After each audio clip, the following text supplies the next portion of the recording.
জাতীয় চলচ্চিত্র পুরস্কারপ্রাপ্ত অভিনেত্রী শাবনূর এক সময়ের জনপ্রিয় এই চিত্রনায়িকা এখন পুরোদস্তুর সংসারী। স্বামী সন্তান নিয়ে তার দিন কাটে আদর্শ বাঙালি নারীর মতোই ঘরোয়া কামনায়।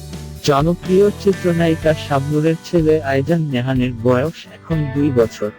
ছেলেকে নিয়ে শাবনূর স্বপ্ন দেখছেন, বড় হয়ে দেশ সেবার ক্রিকেটার হবে আইজান।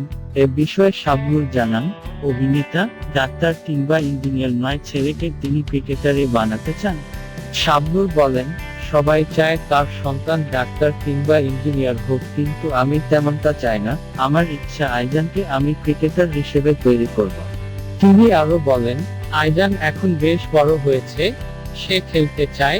ক্রিকেটের প্রতি তার আগ্রহ বাড়াতে আমরা তার খেলার জন্য কয়েকটি ব্যাট ও বল কিনে দিয়েছি, সে ওইসব নিয়েই এখন খেলে। তবে শাবনূরের স্বামী অনিক চান ছেলে বড় হয়ে নামকরা ডাক্তার হোক। শাবনূর বলেন, আমি আইজানকে ক্রিকেটার বানাতে চাইলেও তার বাবা এটা চায় না। সে চায় আইজান ভালো ডাক্তার হোক, কিন্তু আমি ওকে ক্রিকেটার হিসেবেই দেখতে চাই। তবে শাবনূর ভক্তদের জন্য সুখবর হলো, আবারও তিনি বড় পর্দায় ফিরতে চাইছেন, সে লক্ষ্যে নিজেকে প্রস্তুত করছেন তিনি।